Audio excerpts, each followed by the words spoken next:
গতকাল রাত থেকেই সারা দেশে গুঞ্জন ছড়িয়ে যায় শরীফ ওসমান হাদি আর বেঁচে নেই। ওসমান হাদি সিঙ্গাপুরে এখন ঠিক কোন অবস্থায় আছে তার সঠিক খবরও জানা যাচ্ছে না।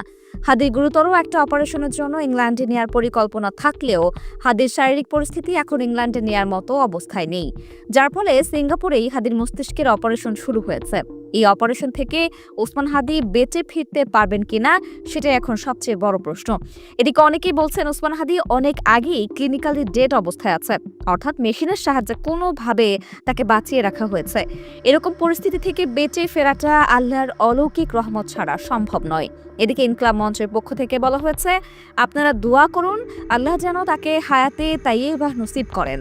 আর ওসমান হাদি যদি রবের ডাকে সাড়া দিয়ে শহীদের কাতারে সামিল হয়, সেক্ষেত্রে পুরো বাংলাদেশের স্বাধীনতাকামী মুসলিম জনতাকে সার্বভৌমত্ব নিশ্চিতকরণে শাহবাগে জড়ো হওয়ার জন্য অনুরোধ করা হচ্ছে। ইনকলাব মঞ্চ বলছে, খুনিরা গ্রেপ্তার না হওয়া পর্যন্ত আমরা শাহবাগে অবস্থান করব এবং পুরো বাংলাদেশকে অচল করে দেওয়া হবে।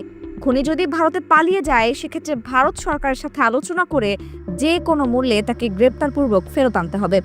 এদিকে ওসমান হাদির মৃত্যুর গুঞ্জনে সারা বাংলাদেশের মানুষ একই সাথে শোকাহত এবং ক্ষুব্ধ। হাদিকে গুলি করা ফয়সাল পালিয়ে গিয়েছে, এটা যেন কেউই মেনে নিতে পারছে না। ফয়সালকে যদি ভারত ফেরত না দেয়, সেক্ষেত্রে দুই দেশের সম্পর্ক আরও খারাপ হতে পারে বলে মনে করছেন রাজনৈতিক বিশ্লেষকরা।